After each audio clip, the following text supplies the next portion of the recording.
Hello dear students, welcome to our channel educational goal. और हमारी लगातार सीरीज चल रही है आपकी इंग्लिश की तैयारी के लिए। उसी क्रम में आज हम वो क्वेश्चन लेकर आए हैं जो आपकी किताब में तो मौजूद नहीं है, लेकिन आपके क्वेश्चन बैंक में दिए हुए हैं।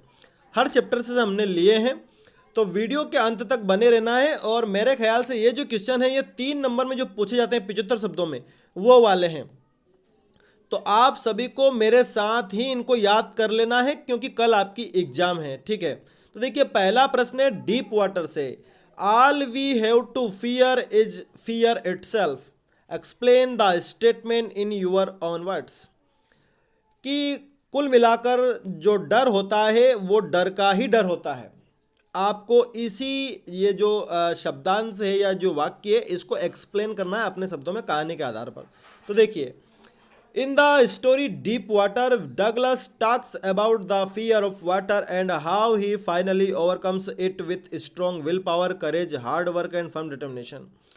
कि कहानी डीप वाटर में डगलस ने पानी के डर के बारे में बताया, और वो बताते हैं कि कैसे वो अपनी दृढ़ इच्छा शक्ति, साहस और कठिन मेहनत से इस डर से बाहर आ पाए। वंस ही टुक करेज, एक बार जब उन्होंने साहस जुटा लिया, द फियर वेनिस्ड, डर चला गया। That shows most of our fears are baseless. इससे यह साबित होता है कि हमारे अधिकतर जो डर होते हैं वो आधारहीन होते हैं, हम सिर्फ डर की वजह से डरते हैं। फियर क्रिएट्स डेंजर्स, डर खतरों को उत्पन्न करता है। वेयर देयर इज नन, जहाँ खतरा है ही नहीं वहाँ भी डर खतरा उत्पन्न कर देता है। He realized that in death there is peace and there is terror only in the fear of death। उसने अनुभव किया, डगलस ने अनुभव किया कि तो आपकी भी पढ़ाई में कोई क्वेश्चन हो या कोई डाउट हो या कोई कॉन्सेप्ट समझ में नहीं आ रहा है, चाहे वो बोर्ड्स का हो या जेईई नीट का, पढ़ाई में कोई भी दिक्कत आ रही है, तो उसका सॉल्यूशन है फिलो ऐप। फिलो ऐप आपको किसी भी टाइम आपके डाउट्स को क्लियर करके देगा। बस आपको करना क्या है कि इस ऐप को प्ले स्टोर या ऐप स्टोर से डाउनलोड करना है और अपने फोन नंबर से साइन अप कर ले और अपने क्वेश्चन की फोटो खींचे हैं, उसे टाइप करके सबमिट कर दे, और फिलो आपको 60 सेकेंड्स के अंदर इंडिया के टॉप एक्सपर्ट से लाइव कॉल पे कनेक्ट कर देगा। आपके क्वेश्चन में आप कहना चाहते हैं कि बल्ब की पावर कितनी है। अगर बल्ब जो है वो 220 वोल्टेज पर ऑपरेट हो रहा है, राइट। इस बैटरी का जो वोल्टेज है वो आपको गिवन है 220।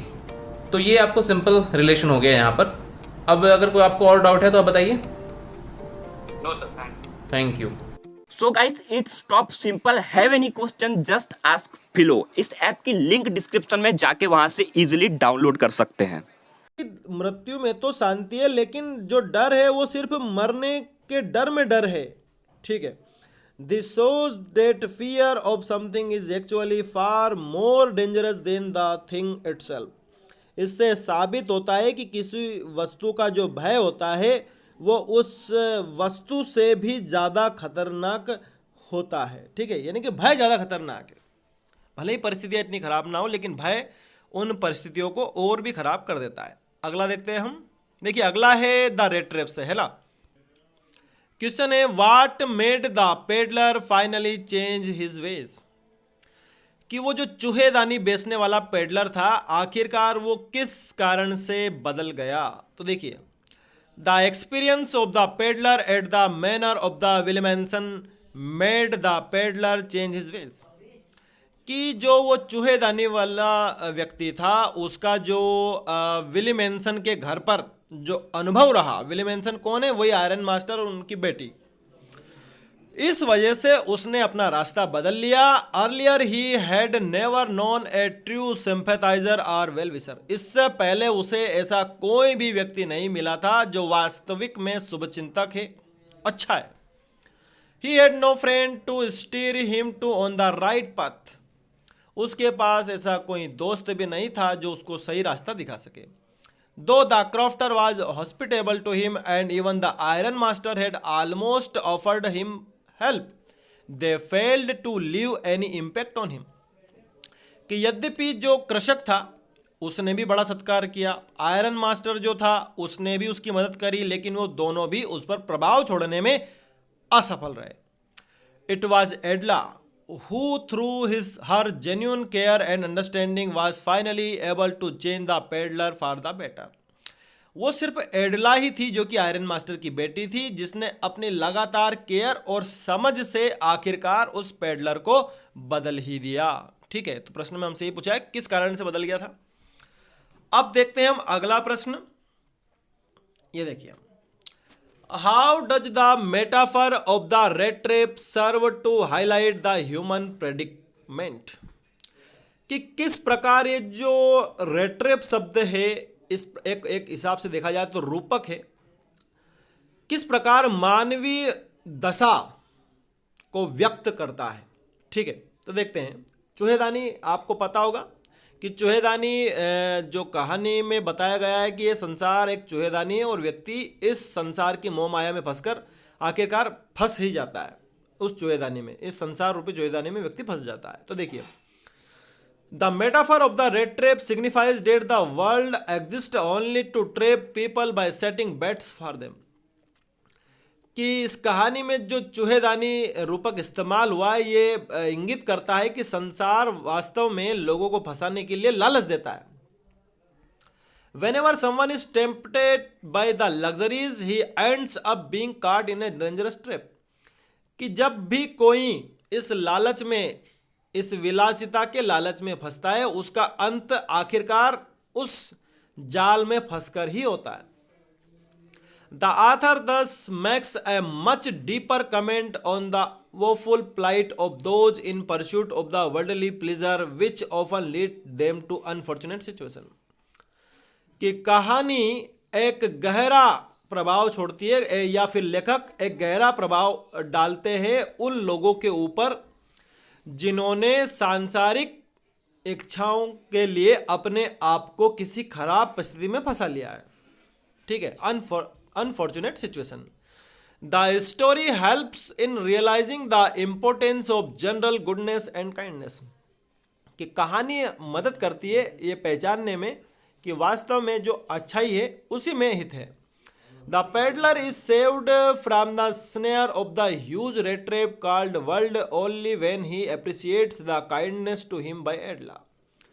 कि जो पेडलर था वो इस खतरनाक जाल से बच पाया सिर्फ इस वजह से क्योंकि एडला ने उसकी मदद करी और उसने भी उस काम को उचित माना। अगला प्रश्न है, what was Gandhi's politics intertwined with, कि गांधी जी की जो राजनीति थी वो किन से संबंधित थी। तो देखते हैं, Gandhi's politics was intermingled with the day to day problems of the millions of Indians, कि गांधी जी की जो राजनीति थी वो जो लाखों जो भारतीय है उनकी रोजमर्रा की समस्या से जुड़ी हुई थी। ही अपोज्ड अनजस्ट लॉज, वो गलत नियमों का विरोध करते थे। He was ready to court arrest for breaking such laws and going to jail, वो इस प्रकार के नियमों को तोड़ने के लिए जेल जाने के लिए बिल्कुल तैयार रहते थे। The famous Dandi march to break the salt law is an example, आप इज एन एग्जाम्पल यहाँ कर देना कि जो उन्होंने डांडी मार्च करी थी वो इसी प्रकार का एक एग्जाम्पल है। His loyalty was not to abstractions but to living human beings, कि उनकी जो वफादारी थी या उनकी जो चिंता थी वो अमूर्त चीज़ों के लिए नहीं थी बल्कि मनुष्यों के लिए, जीवित प्राणियों के लिए थी। ठीक है, अब देखते हैं, वाई डिड गांधी चीड द लायर्स ऑफ मुजफ्फरपुर, कि मुजफ्फरपुर के जो वकील थे उनको गांधी जी ने क्यों फटकारा। तो देखिए, Gandhi chided the lawyers for collecting big fee from the poor sharecroppers, Gandhi ji ने उनको डांटा उन वकीलों को क्योंकि वो गरीब किसानों से उनका केस लड़ने के लिए ज़्यादा फीस लेते थे, बिग फी। ठीक है, he thought that taking such cases to the court did little good to the crushed and the fear stricken peasant, उनका ये मानना था कि इनके केस को कोर्ट में ले जाना, इन डरे हुए लोगों के केस को कोर्ट में ले जाना इनके लिए कोई खास फायदेमंद होने वाला नहीं है। The relief for them according to Gandhi was to be free from fear, वास्तविक में जो उनको रिलीफ मिलेगा वो इस बात से रहेगा कि उनको इस डर से मुक्त किया जाए। ठीक है, डर यही कि उनको जो शासन से डर लगता है। ठीक है, अब देखते हैं अगला प्रश्न हम, freedom from fear is more important then legal justice for poor. How is this statement relevant in today's सिनेरिया. कि डर से आज़ादी ज़्यादा जरूरी है बजाय जो न्यायिक प्रक्रिया में जो गरीब को न्याय मिलता है ना, उससे ज़्यादा ज़रूरी ये है कि उसको डर से आज़ादी मिले, डर से मुक्ति मिले. ये किस प्रकार से आज के हिसाब से ये जो कथन है रिलेवेंट करता है. ठीक है, तो देखते हैं. ये भी हमारे इंडिगो चैप्टर से ही है. According to Gandhi, freedom from fear is the first step towards self reliance. कि गांधी जी के अनुसार आत्मनिर्भरता की ओर पहला कदम यही है कि आपको डर से मुक्ति मिले. However, it is unfortunate that people, the poor of the country, are not free from fear, even decades after the independence. हालांकि ये दुर्भाग्यपूर्ण ही है कि देश का जो गरीब है वो आज भी डर से मुक्त नहीं हुआ है, भले ही आज़ादी के इतने दशक बीत गए हैं. Their actions, work, etc. are still under pressure. They are under the mercy of the bureaucratic system. कि उनके कार्य आज भी प्रेशर में ही होते हैं. मतलब जो भी कार्य गरीब करता है वो अंडर प्रेशर करता है, उसको जो ये नौकरशाही सिस्टम है इसका भय बना रहता है. The already poor farmers are becoming poorer. आप चाहे तो ऑलरेडी काट सकते हैं, सिर्फ आप सीधा the poor farmers are becoming poorer, यानी कि जो गरीब किसान है वो और गरीब ही हो रहे हैं because of globalisation and the craze for the foreign products. क्योंकि वैश्वीकरण की वजह से विदेशी जो उत्पाद है उनका क्रेज बढ़ता जा रहा है. This leaves them in the fear of further destitution. और इस वजह से उनके अंदर फिर से वो जो कह सकते हैं हम कि गरीबी का डर उनके अंदर फिर से सताता रहता है. ठीक है, तो ये सारे मैंने आपको समझा दिए हैं. इसमें 5 से 6 प्रश्न और रहेंगे जो मैं आज शाम को वीडियो अपलोड कर दूंगा. मेरे साथ ही आपको याद कर लेने हैं और इसी तरह हमारे साथ बने रहें. Thanks for watching this video.